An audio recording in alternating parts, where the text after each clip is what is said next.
Okay, hi everyone. I'm Helen Taylor, and welcome to my show, Inspired Radio.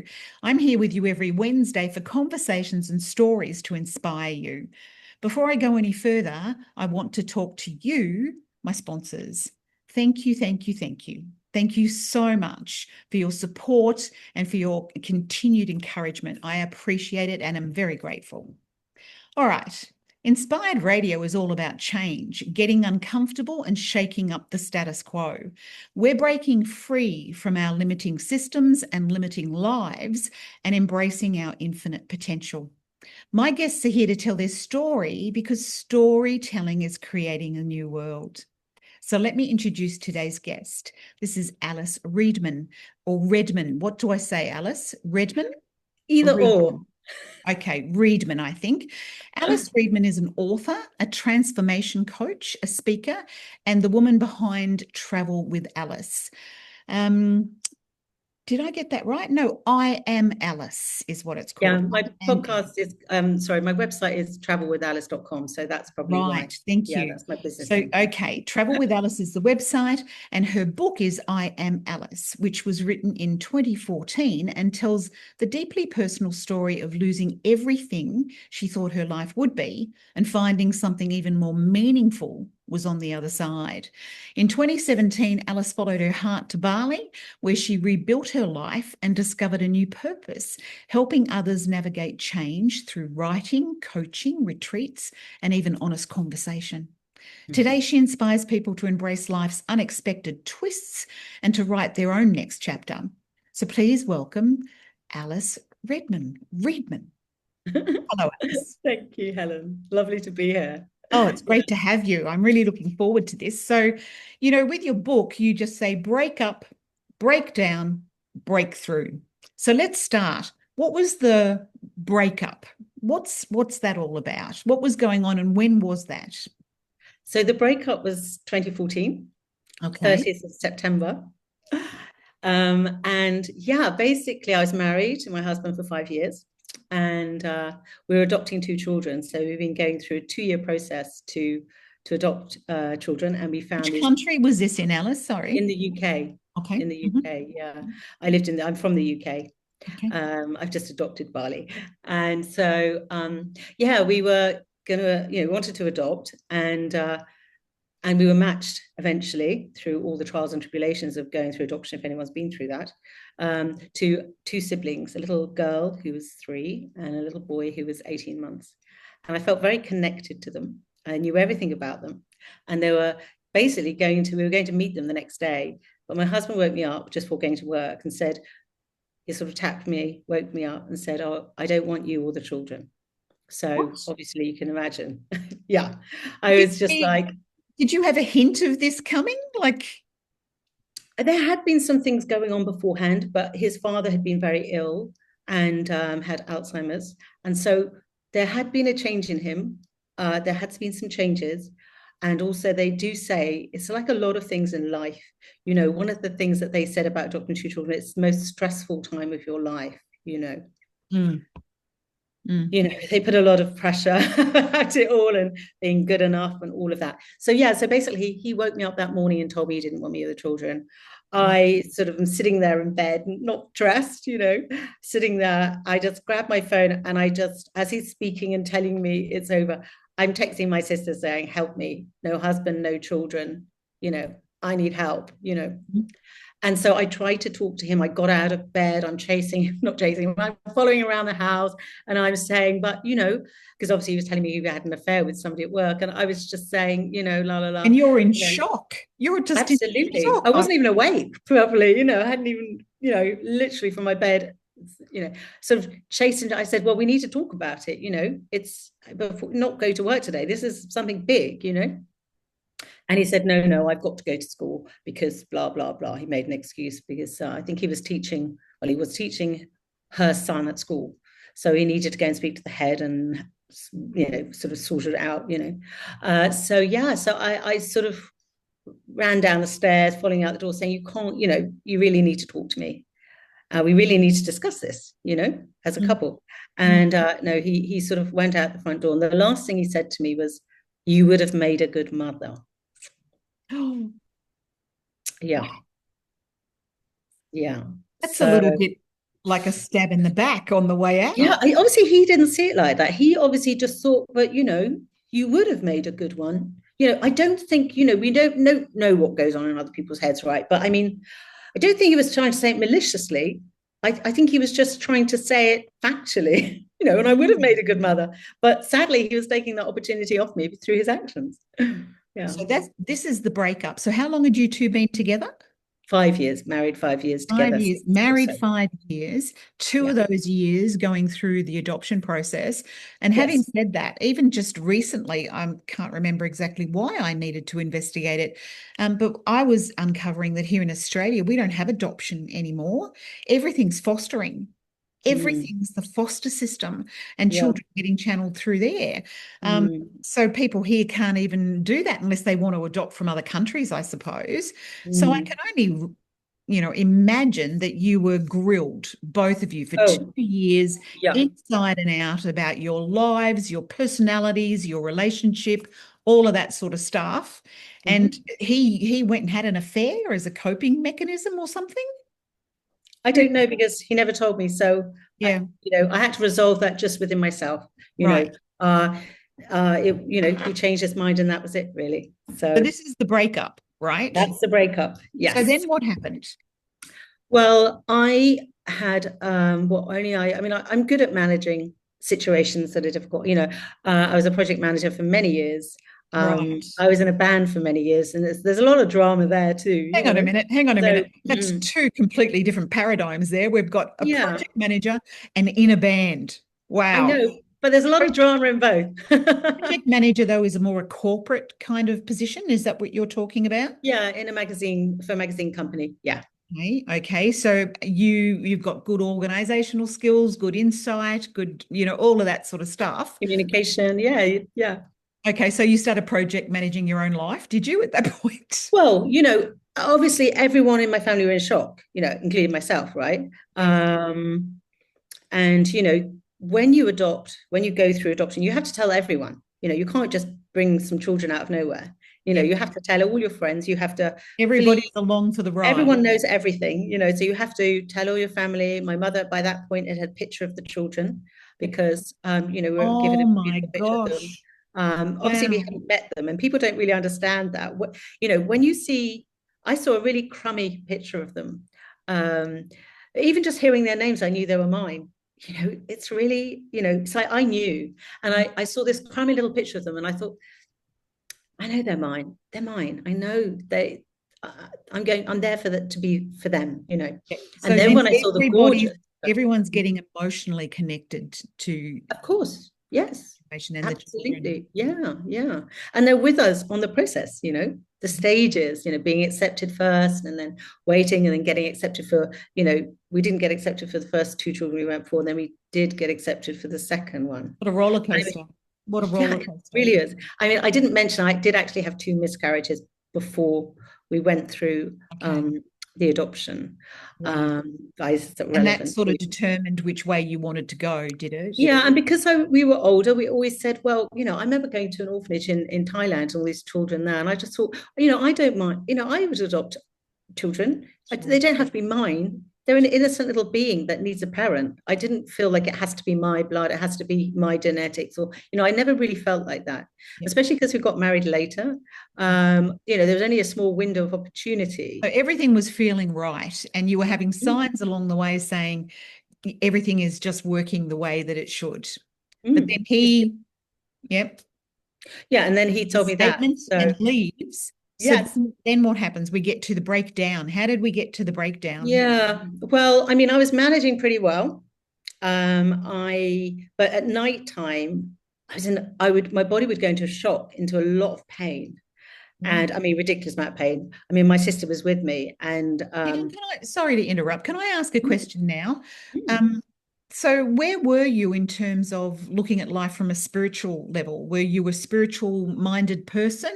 Had you been a part of that kind of world beforehand? Yes, I mean, I like to read a lot about Buddhism, Right. and I did sing a mantra for my children to call my children in.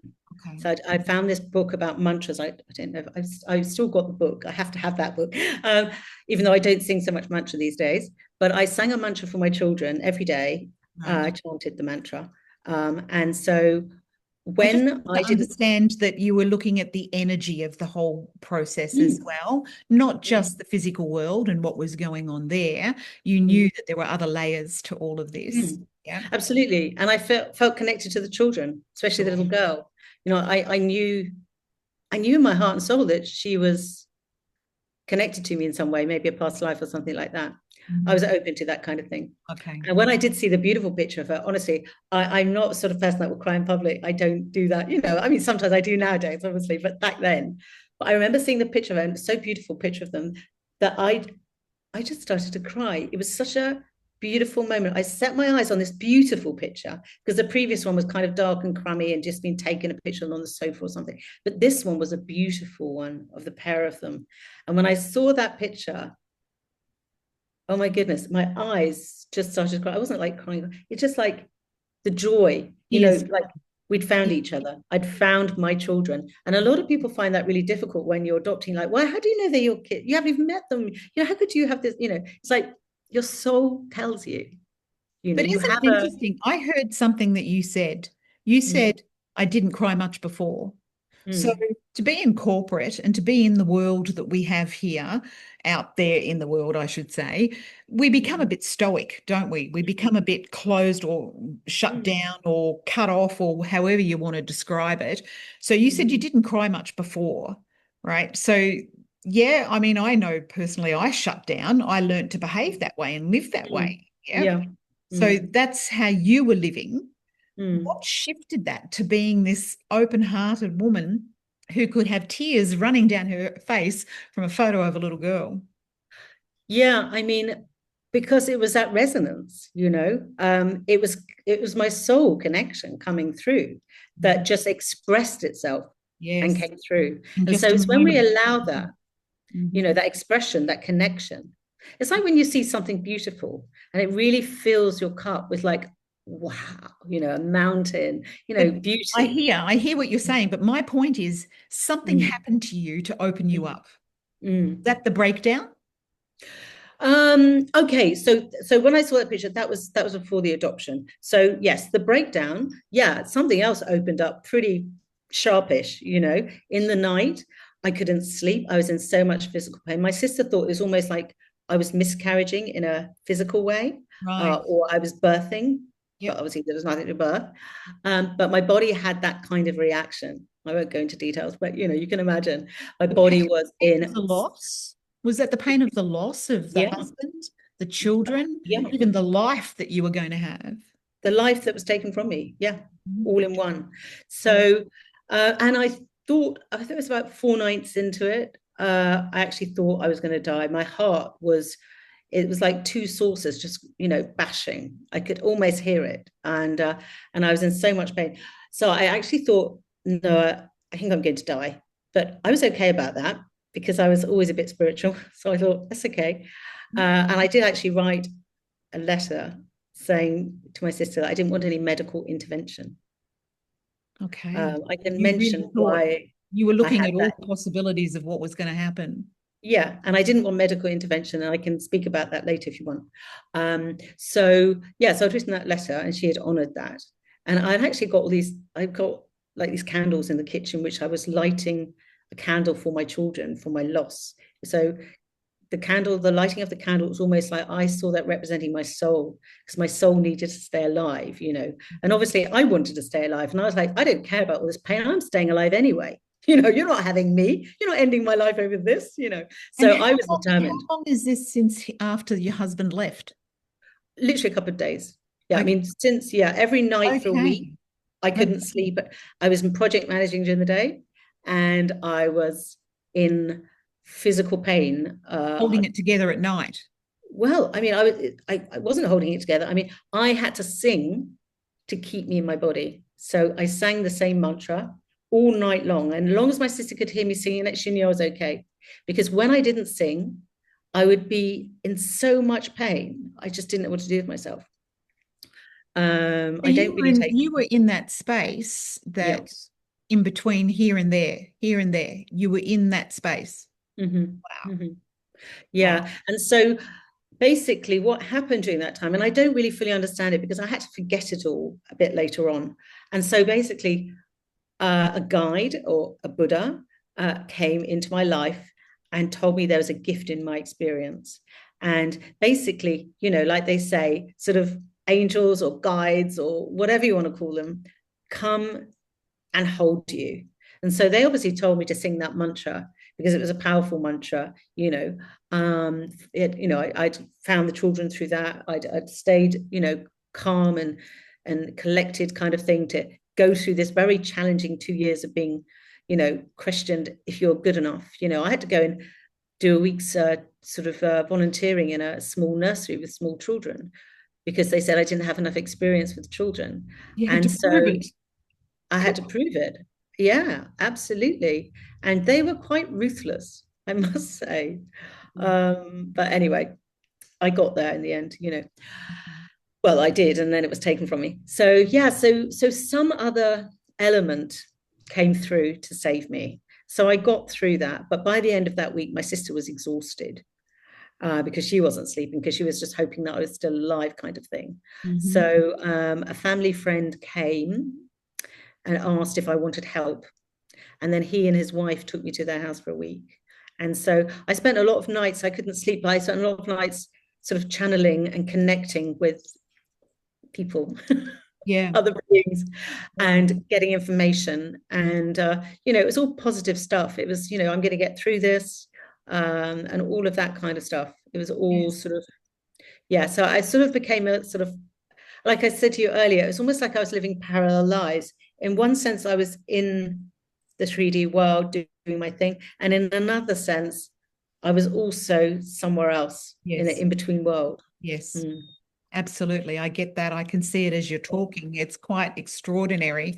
I remember years ago, a friend of mine, she was living in New York, I think, at the time, and she rang me up one morning and she said she was been dreaming the night before and she woke up in the morning, she got up, her husband was lying next to her. She swung her legs over the side of the bed and sat up, and she wondered who she was and where she was. And that's what you're reminding me of at the moment. And it took her minutes, many minutes. She started to get scared. She started to freak out. And then all of a sudden, she just sort of shook herself out of it and then was herself again. But she knows she Mm. woke up as someone else. Just for a while, she was someone else sitting in her Mm. body, sitting in her room. Mm. And Mm. it's like you're talking of, it just reminds me of that. It's wow, what a journey. You're like a Yeah. helium balloon ready to leave here, but you've got a chorus of angels or Buddhas or something going, let's look after her. Yeah. And then you've got your sister Mm. here, in this dimension looking after you, or your Mm. friends, Yeah. those friends looking Yes. after you. Yeah. Wow. Yeah. I mean, one thing that I don't know if I mentioned it in my book, but one night, maybe it was the fourth night along or something, and I had no energy. I was just so exhausted. You can imagine not sleeping much. And my sister came in to see me because I'd stopped chanting. And she came in and sat beside me and she held my hands. And I've never experienced this before, but I'm sure a lot of people can do it. She held my hands and I took all the energy out of her body. She gave me her energy.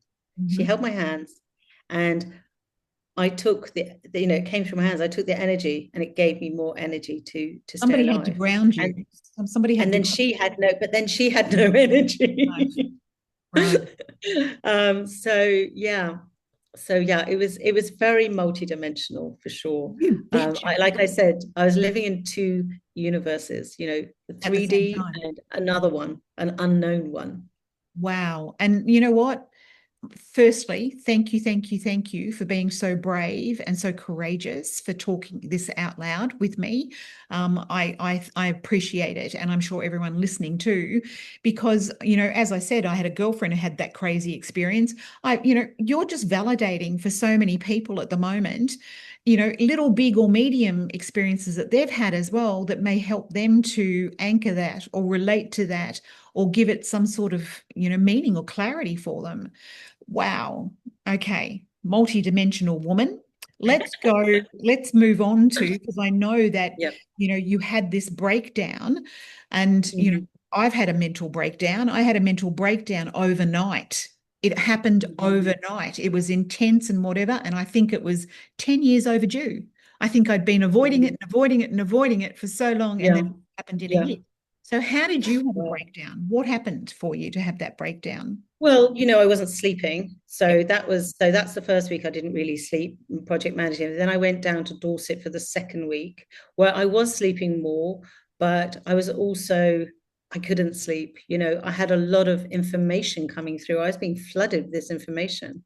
Mhm. Um, and my friend who I went down to Dorset with, he told me to write everything down. He said, that's your evidence of what is happening to you, because obviously my life was collapsing. So that was an excellent tool, which I've used ever since. And then basically I went back to well, I didn't go back to my own home because my friend Martin said, no, we need to empower you to empty your house of all the children's stuff because you can't be there when you go back and live there because it'll be too upsetting. Yep. So he took me back to the house and he said, right, Alice, to empower me, he, said, right. I mean, there wasn't that much. I mean, there's enough stuff, but there wasn't that much stuff, But as you anyway, said, I emptied it. your life unraveled. Yes. Everything that you thought Yes. was your life, it was Yes. like the whole lot's being removed and Yes. you have to reset. You have to start again. Yes. Yeah. Everything. And most Everything. people, I mean, that fractures them mentally, that fractures their mind, and Mm-hmm. boy, you were just holding it together, and I understand why. Yeah. But then I went back, then I went to, there's nowhere really to go. I mean, retrospective, I wish I could have stayed in the house on my own, really. I think that's how people get through these things. They have their own home they can stay in, where they feel safe. Obviously, I didn't feel safe in mine. Um, and then they can take some time out. But instead, I went to another place. So I went to my sister's home where my mum was living as well. She had a granny's annex, and I stayed there. But I'm in another different environment, and I could hear cars going on. I still couldn't sleep, and they gave me the option of taking a sleeping tablet. But I didn't really trust those kind of things myself, Okay. so I didn't take it. Yep. Yeah, and it all got a bit messy, really. I didn't really feel comfortable there. Oh, that's it. My sister was taking me to doctors and saying, what could they do for me? And they said, well, we don't really do anything unless they're in danger of themselves or others. So, they didn't really know what to do with me. I was unpredictable. I took them off to a Buddhist center at one point because That's enough I to wanted to make try and people, find some answers, that's even though I enough didn't to go to make that Buddhist people center. think that you're losing it, though, isn't it? It's like, Well, people yeah, doing what they're all being programmed to do is take you to the doctors or take you to a yes, hospital, take you to yes.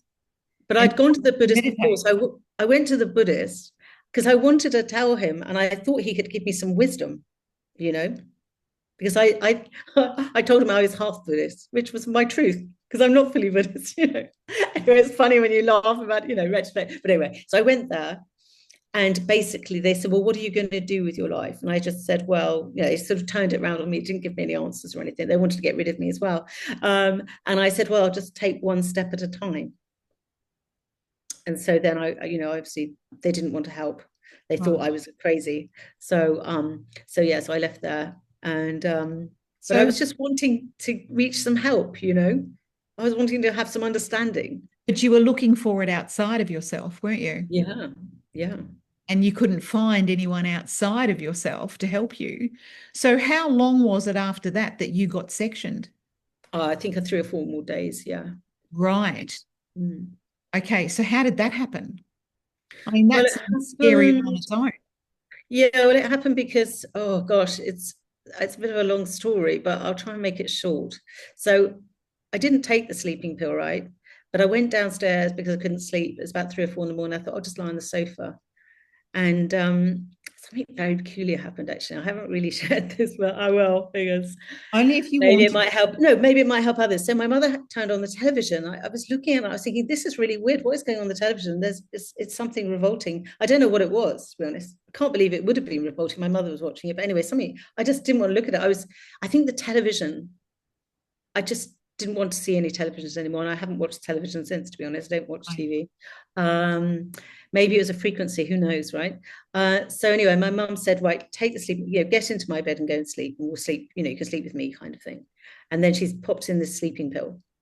And so when I woke up the next day, obviously I was a bit, further disorientated a bit because I'd taken this Probably. pill and a bit foggy. And yeah, and so what happened? My sister took me, think I think because I wanted to really go back to Dorset, but I couldn't. So she said, and I'd sort of thrown away my phone sometime before.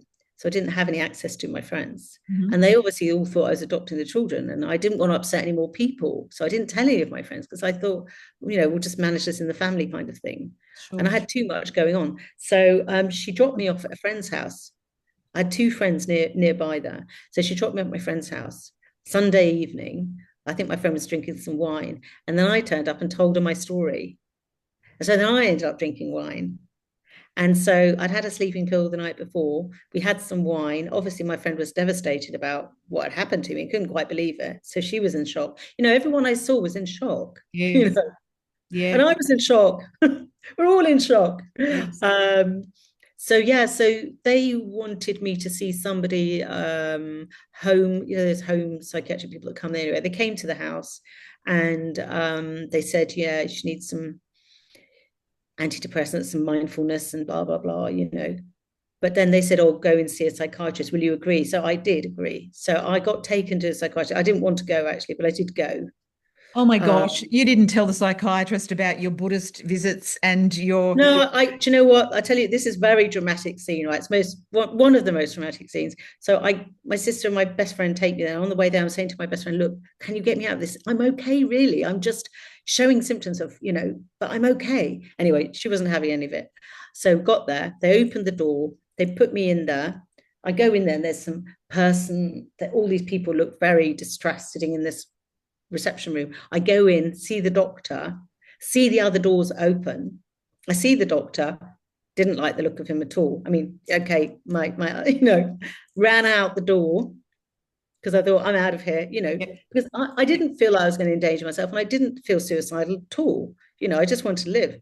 So I ran out, and of course, a policeman is right in front of me, Oh my and he says, uh, and I'd been talking to some police people earlier in the day, actually, because my friend called the police and ambulance because I went out to the shops and she thought I was in danger. I hadn't done anything, but they brought the police and, earlier in God. the day. So essentially, like Alice, were your well-meaning friends and family Mm. seeing, they were projecting onto you what they thought was wrong, what they thought was going on with you. Yeah. Inside yourself, you're like, I've got it together, but I know I've got a lot going on and I know lots happening, but I'm okay. I don't need a sleeping tablet. I don't really need to see a psychiatrist, but they're kind of projecting that you need to go and do this. They think they're helping. They think they're Yes, helping, they but do. gosh knows Yeah. what they've been telling the police or what they've been telling the psychiatrist, right? And of course, the medical sort of setup only puts you into categories or boxes. And Mm. so you'd already been categorized as Mm. having what, mental episode. And when they look at the extreme things that had happened to you, they think they're doing the right thing by locking Of you up. course. Yes. And I was trying to prove to them. I don't know if you've ever tried to prove that you're sane. Same. It's very difficult. Yeah. So Especially when yeah. somebody's already decided that you're not. Mm. Yeah. So basically I was running away from them because, remember, I didn't have a place of safety. It happened Yes. whilst in my own Yes. bed, which should be a place of safety. You were And in obviously it shock. isn't. You were in I was shock. shocked. You had chemicals running through your body that are all to do with fight and flight and survival and everything else. And then Mm. you had a little bit of a cocktail of sleeping tablets and a little bit of a cocktail of bit of alcohol. And, I mean, it's just, a breakdown is a breakthrough. I'll Mm, never ever forget years ago learning that in Indigenous cultures, if they see mm. somebody having a mental breakdown, the elders take them away and, look after them. They sit with them day and night, and help them process. But here in Western society, they grab you and they lock you up. Yeah. So you can imagine, I was face to face with this policeman, and he had one of those recording devices. So I knew I was being filmed. And I said to him, thinking this was quite a sane thing to say, really. I said, "Are you really a policeman?" And He didn't like that. He didn't answer. He just stood there like a robot, really. And then the ambulance came and they well, that put me in probably the just ambulance. convinced him that you were a nut. Yes, the fact that I had to ask. But actually, I tell you one thing that happened in that moment, because then I had to give up, right? I had the policeman not even talking to me, not acknowledging me, just it's almost like a robot. Yes. And then the ambulance people came. I must admit, they were very kind and sweet. And I just let out a scream, some expression, Yeah. because I wasn't allowed to be angry. I felt like I wasn't allowed to be angry. I wasn't allowed to express my emotions. I didn't Would have have the been space to be terrified. I would have held. been terrified. So I actually screamed, the loudest scream, because that was my surrender. Yeah. Because I had been chased, I'd been it's sort of like hunted, really, you Bullied know, too. because I was trying to prove to them that I was okay, Yeah. but nobody wanted to believe me So how long did you because get they were sectioned looking at for? my expression of myself. Sorry. How long did you get sectioned for? Well, you get section for 28 days, Right. but that's another story because I got out after 2 weeks.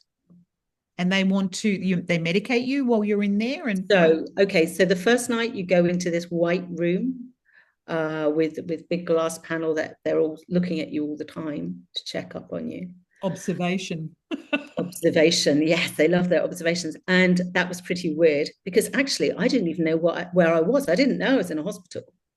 Because I'd gone to sleep and then I woken up in another room and I didn't really know what I was doing there. I didn't know I'd been sectioned. I didn't actually know, because obviously I was so exhausted. Mm. And so that was a bit of a funny experience. But then they took me upstairs to this purple room where I was that was my room.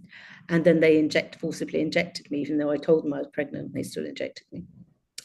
Obviously I wasn't pregnant, but Yeah, but could you were be making up technically. stories to Yes, because I was trying to protect myself. absolutely. Anyway, and then they put you on drugs. And so I was on these drugs, and I think it was after a couple of days. I couldn't sleep in there either. The whole point was me to sleep, right? Yeah. Okay, so you've got this big door with like jail, like Bars shutters, on it. and then they walk around every 20 minutes with their keys, and then they put a light torch through the thing to make sure you're still alive, and they do that every half an hour, and so you couldn't sleep, and it didn't feel safe to me. That was just one aspect of safety. Yeah, of course. So I'd lock myself in the room. Obviously, they could open it the other side, and that's what would happen every 30 minutes. Suicide watch. Yeah, even though I wasn't suicidal. No Yeah. one even asked me if I'd been Yeah. suicidal. Wow. I, I mean, it was interesting when I saw the three doctors, or maybe it was only two, when I was in the white room. They asked me. I told them what my diagnosis was. I said I'm suffering from grief and loss for my children. You Yes. know, but they locked me up anyway, and obviously that's what they do in the West, right? So yeah, so I was in this purple room, and after about 4 days of taking these very high, I don't know, these drugs. I mean, I've got it written down what they were, but I can't remember off the top of my head. For bipolar, I think. Um, I had this massive panic attack, and I couldn't breathe, and I could barely walk, and I went out to try and get some help from somebody, but there was nobody. I saw there was nobody really. They came and gave me something to be sick in, and then I actually couldn't talk because I couldn't breathe and I couldn't. And I saw this woman who was a support worker, and I said to her, actually I couldn't even speak, so I wrote, you know, I needed oxygen. I was anyway. She ignored me. So then I thought, okay, it's me and my journal again. So I got my journal out with my pen, and I'm just what time is it? Okay, and I was just like So trying really, to get myself you through that. knew before that you just wanted to be on your own. You just wanted a safe space. You just Mm, needed to be on your own in a mm, safe space. mm. But that didn't happen. So No. everybody started watching you, right? You're with your mum, you're with your sister. Everybody was watching you. Everyone was around all the time, and then that wasn't making you any better. And then Mm, so you end up getting locked up and observed mm, more and more and more, which just mm, started exacerbating all the symptoms and creating even more. I mean, mm. it's like going in there sane, and they're making you insane with. Well, that's actually been scientifically proven that's what happens. They put some people in an American psychiatric room that were perfectly fine, but they didn't tell the staff. And after a week, yeah. So basically, you get heavily programmed through, right, you get up, you go and take your pills, you go and have breakfast, and then you're allowed to go back into your room, or you can do some coloring in or Is do there any interviews. therapy? Are you getting an opportunity to talk to somebody to really? Yeah, I did a tiny bit, but not really. Right, Not really. right. And there's people doing observations on you every 5 minutes or every session, 3 sessions a day, and they write about you. And do you know what? There was a chaplain stationed in our little world in the unit, and there's a little shop as well. And I went shopping to buy some clothes, but I didn't actually have any clothes with me, except the ones I was wearing, you know. And but the chaplain, so I kept on trying to see if I could see the chaplain, right? And then eventually I was trying to, because I'm sorting out my bank accounts in there. I'm doing all this other stuff I need to do. You know, I haven't got time for this coloring in and jigsaw puzzling. You know, I'm doing, life stuff that you need to The do, right? project manager was Yeah. really pushing through. Even though, I'm on all these drugs and everything. Anyway, I see the chaplain. I said, "Oh, can I speak to you?" And he said, "Oh, okay, yeah." So I was allowed to go and sit with the chaplain. Anyway, I spoke to him for one whole hour and told him what happened in my life, and he listened. So that was helpful. Absolutely. One So he person, actually held the space and yeah, just listened. one person. Fabulous. We need to move on because I want to hear Yes, what the yes, yes, yes. change was. Sorry. I want to hear what the change was, right? So there Yes, was a breakthrough that happened. So yes. you've got break up, breakdown, breakthrough, right? So here you are talking to me from Bali, right? So Mm. 2024 was when all this started happening. 3 years later, you're moving to Bali. And before we go to there, I just want to say to everybody listening, like, I'm looking at you and I'm thinking, there's not one psychotic part of you at all. You're speaking really well. You're tuning back into the memories and articulating them all. And I mean, you just look so centered and so together and all the rest of it. I challenge anyone to find a tiny little bit of mental anything about you. It's Mm. incredible, isn't it? I mean, to think that that was happening to you Mm. 12 years ago, Yeah, yeah, right? So yeah. 3 years after that, Mhm. you moved to Bali. How did that happen? Yeah, so when I got out of there was some other complications. I don't really need to cover, but you can read it in the book. There's another story that happened whilst I was in there. Something happened to me, and Or it we'll do had it again, love, and we'll do it another time. that's fine. So Absolutely. then what happened was, so when I came out, I was like, right, how do I get healthy? So I found an Ayurvedic guy, had a couple of meetings with him, and he was really understanding. He worked in the NHS, but he's also an Ayurvedic doctor. And so he told me all the things to take and I did some courses with him. It totally inspired me. I went out to nature every day. I went walking, although I couldn't walk very fast. I had really high blood pressure. I was just And going to ask what needed healing. I know mentally you needed healing, but you're talking about your blood pressure did as well. Oh, I had really high blood pressure when I was locked up. They Right. didn't notice it until maybe the second week. I think it was probably those drugs I'd taken. And Absolutely. so then they started testing my blood pressure at the time, and it was always ridiculously high and extremely painful to actually have your blood pressure taken when it's high. But Right. anyway, I monitored my own blood pressure for another year, to make sure, because I had no way I was going to go to hospital. And once when my blood pressure went over 200, I'm like, no, no, I'm not going anywhere. Yep. So yeah, so I started getting better. Did a lot of journaling, did a lot of walking. I thought I could off go and get a job and everything, but then I realized, I'm not quite ready yet. Right. So I had this dream. I didn't tell anyone. I knew I'd been traveling before. I traveled all around Australia and New Zealand in my 30s, and I'd always wanted to live abroad. In fact, I did apply to get into Australia, but they wouldn't have me. So I was quite disappointed about that at one point. But anyway, so yeah, so I just dreamt that I was going to go somewhere new, create a new life, and be inspired by all the beauty, and go traveling, because it's always so inspiring, isn't it, to see beautiful things and to meet different Yes. people and just, have that transitional stage. So I did that. I went to Nepal. My sister was living there. I went around India. And then my visa ran out. So I made a few, where should I go? Mexico, Sedona. I put all the places, Hawaii, all the places I'd like to go. And then Bali. And then it's just Bali. And I was like, that's really interesting because I had my honeymoon here. And so, yeah, I came back to Bali and then everything just step by step opened up for me. And I was still, suffering from anxiety. In fact, I Fragile. actually It's didn't even fragile. admit that to myself, that I had anxiety for all these years since I've been here, Yes. because the safety aspect, all these things, feeling safe in a bed, feeling safe. I like to lock all the doors. I'm one of those because I don't want any surprises. And that was my way of, well, if I have the door locked, no one's going to just walk through it. They'd have to knock, things like that you don't realize. But it's, safety is important, right? And luckily, Bali is a very safe place anyway. So I'm blessed to be here. The universe brought me here. And I met some lovely friends here. And I went to lots of temples and got water purifications, because one of my things, if you read in my book, it's quite funny, really. I was like, as soon as I got out this cycle, I was like, how can I get blessed? I need to be blessed. I need to be Mm. purified from what happened. Okay. And the Dalai Lama, I thought, I want to see the Dalai Lama. Like I said, I'm half Buddhist. Yes. And so I looked up and I thought, oh, he's in Denmark. He's in all these places, right? And then I see he's actually in the same county, in a small little place called Farnborough or somewhere. And he's doing some blessing, but he's doing this thing in a stadium, a small stadium. Literally 3 weeks later, and I was like, oh, well, I must go. I mean, anyway, I won't go into that, but I did get a lot of blessings Good. because I thought that was a way of purifying myself. I didn't want to find a guru or anything like that, but I just thought, there must be something special about them. I'll get a blessing.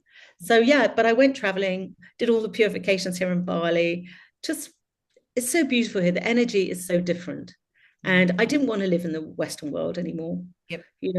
I just wanted to try and make a new life for myself. Sure. So, yeah, so I started to do that, and I started making a bit of jewelry or designing some malas, because obviously I'd spent a fair amount of my time chanting, and that had been something that had really saved me.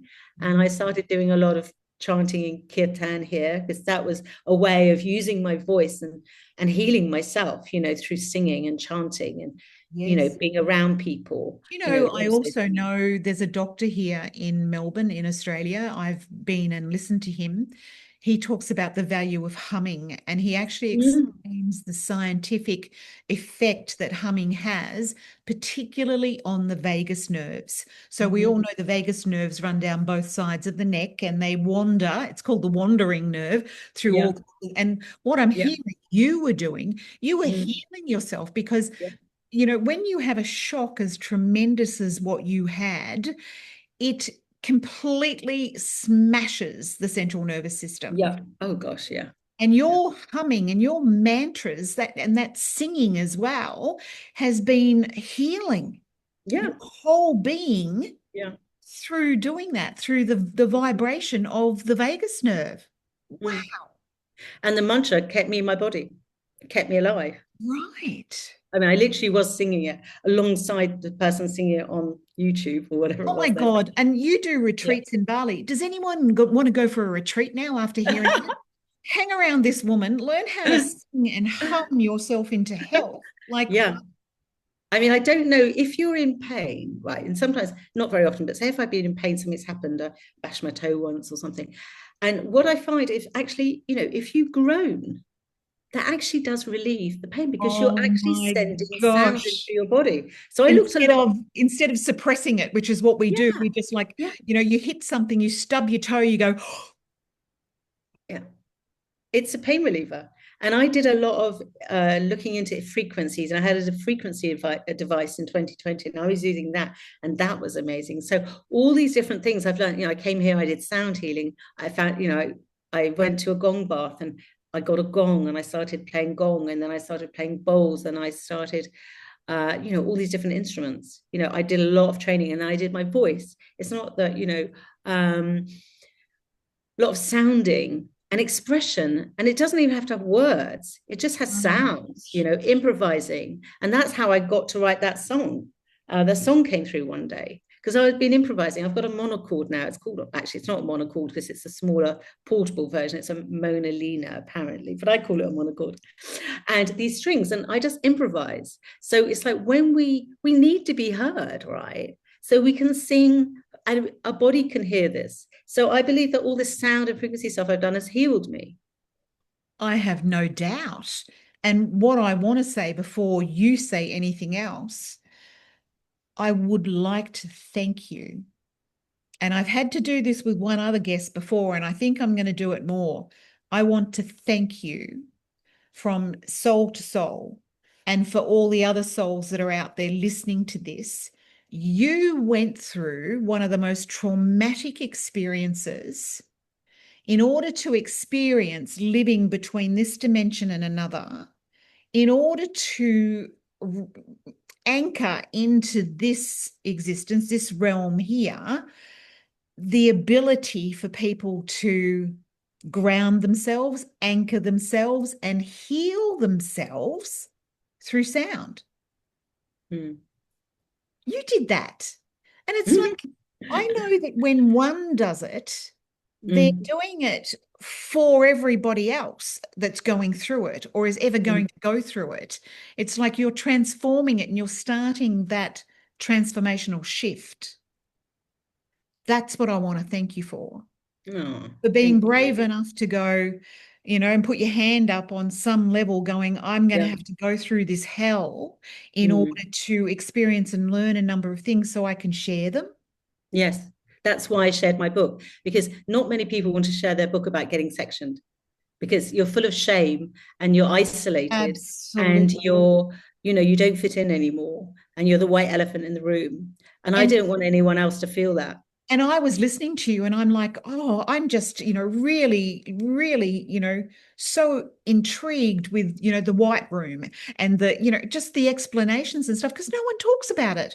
No one Yeah. talks about what it's like in there. And here you are going, they want you to use crayons and crayon books and stuff. And you're like, no, I need to do my banking and I need to, you know, wow. And now people are starting to realize that if you get sectioned, you're going to get drugged. You are going to get drugged, whether you want it or not. And that's Mm. then going to cause blood pressure problems. It's going to cause, panic Mm. attacks and all sorts of other things. It's going to just Yeah. exacerbate what's going on instead of heal and fix it, Yeah. which then Not a place to heal.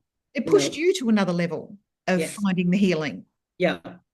Yeah. So No, they're you not a find a place to heal. chaplain, and then when you get out of there, you end up in Bali, and Mm. you really, like, first of all, you travel around like you were just learning and learning and absorbing, and oh my gosh, it's wonderful.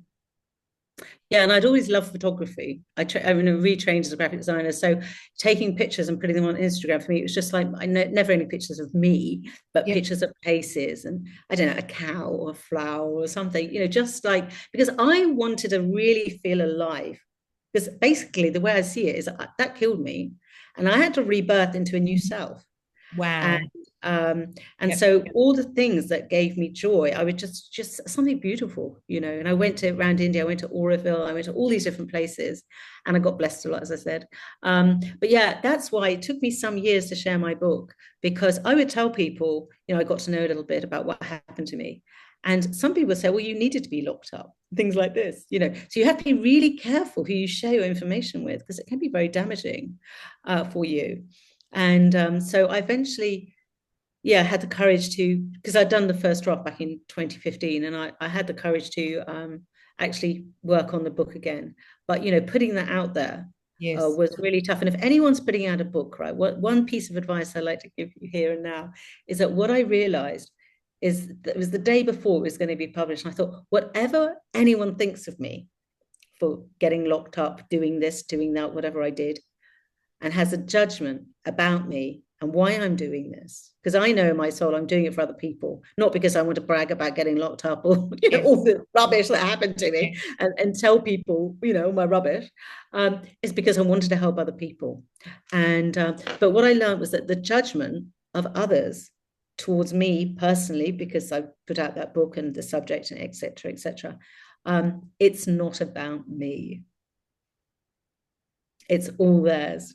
And that's a really powerful tool if you're putting out a book, right? And like yourself, sharing your, your Yes. life story and what happened to you. And yes, we all don't make there's no right answers when you're in a situation like this. This is, I mean, I think I was quite clever in some ways to, as soon as I got locked up, I had to become an actress, the way I saw it. I was like, right, I do everything they say. I got dressed every day. I got dressed, put my makeup on, did, and then would sit there with my book writing and observing as they were observing me all the time. Yep. And So you had to act the most people part. didn't. You had to Yeah. act the So part. I was like, right. So I did everything. I took my drugs. I would have my breakfast. I went back. I would go in my room because I felt safer there. Although at times I didn't feel safe in there. But so I played the game. So I thought, right, okay, we're in a movie. Let's play the game. Mm. And then after the panic attacks, I was like, right, I'm secretly not going to take them because another girl told me that some of them that I thought, what a great idea. Of course, I'm in the movie. We don't take the drugs. Yes. So I didn't take the drugs. 5 days later, I get taken off the section because then I'm able to get a solicitor, sort out how am I going to get out here. I had to go to court to get out because you're not allowed out, even if your family come and take you. 28-day section, no arguments. Basically, you're imprisoned. Oh, so And that's why you said earlier that you got out after 2 weeks. yes. And that doesn't sound like insanity ruling when you're finding yourself a solicitor, working out strategies, working out and realizing, hey, I have to act this way so that I'm Mhm. accepted and they leave me alone. Then you stop taking the medication. That doesn't sound insane at all. No. And then one day my sister came to visit. She wanted to bring her husband to show, look, Alice is actually fine, trying to prove because she didn't think I should have been in there anyway, kind of thing. Yes. Yeah. And just before I met them, one of the people called me in and said, oh, Alice, because usually they have to ask you how you are, which they never really bothered me because people actually thought I worked there, funnily enough. And she called me into her office and she said, you haven't been taking your drugs. And I said, because I'm not allowed not to take them because I'm sectioned, right? So Yes. she gave me the drug and then all went through my whole body. And I was just like, whoa, you know. And as I see my sister, because Alice, what's happened to you? I said, well, she just made me take my drug, Mm. their drug. So Yeah. yeah, it was a battle in there to get out, and it was a battle to survive. But I did it. Yes. So tell me now, Mm. Bali. All Yes, right. So but you've written the yes, book and yes, you've been blessed a zillion times, yes, and you have learnt so much yeah. about sound and singing Mm, and mm, energy and this world and another world, all of that sort of stuff. mhm. What are you creating in Bali? What am I creating in Bali? Well, I mean, I've created a journal because, like I said earlier, journaling really saved me. And so, yeah, in the journal, I basically share everything that saved me, what I did. And so it's a way for That's you another to book find out. that you've written. Yeah, I can show you a little picture if you like. This is the I Am Journal. Okay. It's Okay. called Connection, Creativity, Clarity. Okay. Because that's what I say in my podcast too, because I wanted, and I want other people to have more connection with themselves. Because Mm. firstly, we have to connect with ourselves, right? We have to know who we are, and we have to connect with our emotions. We have to, know who we are, and be compassionate and kind to ourselves, right? Well, I also liked what you said. It's like we have to express the pain, the stubbing the toe, the groan, that's so beautiful because it's getting us out of the head and into Yes. the body, right? And feel the body, which is what so many people are not doing.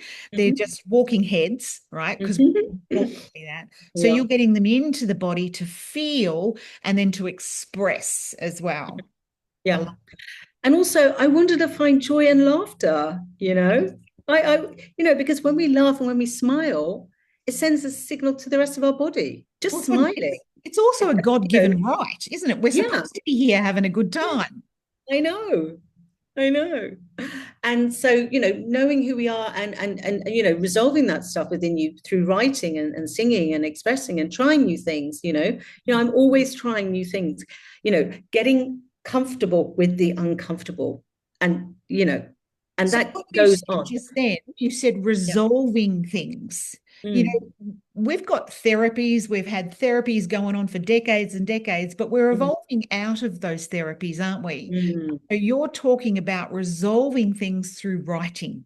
Mhm. Yeah. Because Yeah. that's absolutely, because I've written a book as well, right? You know Mhm. that when you've written your story and you've put it on pages, wow. For me, I had 2 foot high of journals that I had used to piece everything together. And Yeah. I sat in such a happy space and ripped every single one of them up and threw them all away. Great. It's Yeah. like you just release a whole heap Mhm. of Mm. baggage of some sort, don't you? Absolutely. I mean, Yeah. I journaled all the way through the 2 weeks when I was locked up, and my friend had the journals, and he did say, "Shall I burn them now?" I said, "Absolutely, And I that's the really will." therapy. But I'll say to anybody out there that Mm. questions that, the mind gets in the way and the mind can't make Mm. sense of why the hell you'd want to do that. Well, the only way you're going to realize how important journaling is to do it.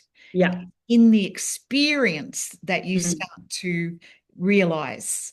Yeah, And well, it does something to the brain. It's not about typing. It's about, it helps the neuroplasticity of the brain. it So you've got does. the You're pen, you've right. got a physical pen Yep. in your hand, and you've got a Exactly. piece of paper or Yes. not, journal. And then you are, whether you're drawing, doodling. I mean, I do, like scribble. You can Yes. do what you like, right? Yes. You can write exactly what you like. And so, yeah, to express Yes. And whatever you feel. that's And then it important. becomes Yeah. more of a, like a channel. It just comes through. People need to understand, yeah, what you're talking about is a pen or a pencil and paper. It is not about typing. Typing does not create neuroplasticity like Mm. actual writing. Using Mm. the hand, moving muscles, Yeah. there's something else that goes Yeah. on. It's really Something important. happens in between, hand through the arm, sending signals up into the brain. And Yes. then you just, even if you're not even writing anything, any words, you can just you can do anything, really anything, just do it. Mhm. Don't be scared. It's a piece of paper and a pen. It's not going to harm you. You're safe. Yeah. And it also Yes. takes you into your childlike self too. It can. And So what it's you doing can, right now, it's yeah. bringing up this energy of curiosity with you and me, right? There's this curious energy. It's beautiful. And then write about what you want to do. What was your biggest dream? Like for me, it was like, right, I'm going to get out of here. I'm going to get out of the UK. This world is not for me. I'm going to quietly leave because I don't know if you know, I'm sure you do. If you get sectioned once, the chance of you getting sectioned again is pretty high. And Oh, I've met people that this has happened to because I've met quite a few people because they connected with my book or I connected with them when they were going through something because I heard. yes, And, so I've had some lived experience from other people about their experiences, and also people having spiritual awakenings yes. or spiritual emergencies, I'd like to say, actually, Yeah. and holding space for them, And I realized, wow, how did that happen? That's a good phrase, spiritual emergency, Mm. because you're an expert on that. Well, that's what I've learned because I had to investigate it and I wanted answers. Yes, Um, and obviously, I had to stop channeling the minute I got in that place because I knew already, and I knew they were trying to lock me up. yes, So I was trying to prove that I was okay. But in trying to prove I was okay, if you try and prove you're sane, I can tell you now, they'll think you're madder. yeah, So there was no way out. yes. I'm trying to prove I'm sane, and you know, and basically you can't. So, Well, but get yourself into a safe place with some people. And this is the other thing which I say, who are your people? You mm, know, we think we have friends and all of this, which we do, but who could you go to in a time of transformation? mm, Who could you go to that could hold space for you? mm, And I think now, looking forward in our lives, if this happened to you, how would you manage to do that? So mm. it's something to think about. I'm not saying everyone's going to have a sudden spiritual awakening. It's Well, possible. I think that everybody knows that over the last 6 years, they've been through crisis with COVID, Mm-hmm. with lockdowns, with all sorts of different things. I think it's really good. People have started finding their tribe and they've started finding the people that you're talking about. But Yes. I am so sorry. We have run out of time. Oh, that's okay. We Sorry. we're hardly done. We're hardly Yeah. done at all. I want to let people know that I have Yeah. got your website and I Yeah. have got your YouTube in the show notes here. Mhm. You are offering a number of different services to people. It's either writing books, it's transformational In coaching Bali. and Yeah. retreats in Bali as Yeah. well. It's all on your website. It's all there. Yeah. I'm sorry to have to wrap it up so fast, but That's it's like, okay. oh, Sorry. I had oh, so we're much to say. gonna do this again. Thank you so much for being so brave and for talking to us about things that once upon a time put you in a, had you feeling so much shame, right? Mm. Thank you for letting us all know because you're shining light on all the little dark corners. I love it. Yeah, I don't want people to suffer alone. Mm. Yeah, for sure. Oh, that's a beautiful way to end. Thank you so much. It's been Thank an you so absolute much, pleasure, Helen. Alice. Okay.